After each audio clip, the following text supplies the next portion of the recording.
Chapter 6, Sloka 22. Yam labdhva cha param labham.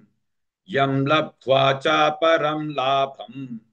Yam labdhva cha param labham. Manyate nadikantatah. Manyate nadikantatah. Manyate nadikantatah. Yam labdhva cha param labham.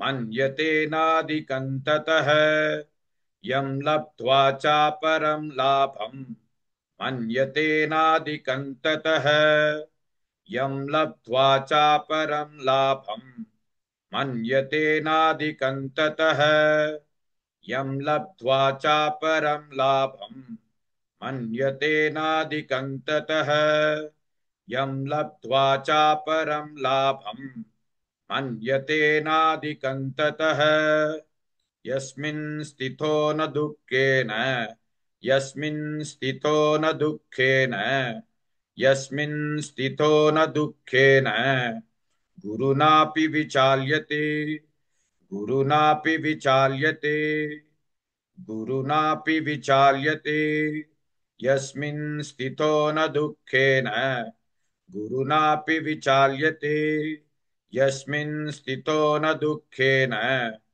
गुरुनापि विचाल्यते यस्मिन् स्थितो न दुःखेन गुरुनापि विचाल्यते यस्मिन् स्थितो न दुःखेन गुरुनापि विचाल्यते यस्मिन् स्थितो न दुःखेन गुरुनापि विचाल्यते यं लब्ध्वा च परं लाभं मन्यते नादिकन्ततः यस्मिन् स्थितो न दुःखेन गुरुनापि विचाल्यते।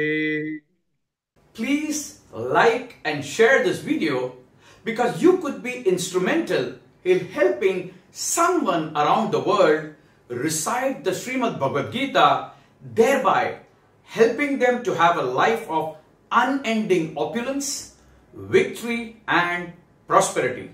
This is mentioned in chapter 18, Sloka 78. Yes, don't forget to buy my book, Leadership Can Be Child's Play. Namaste.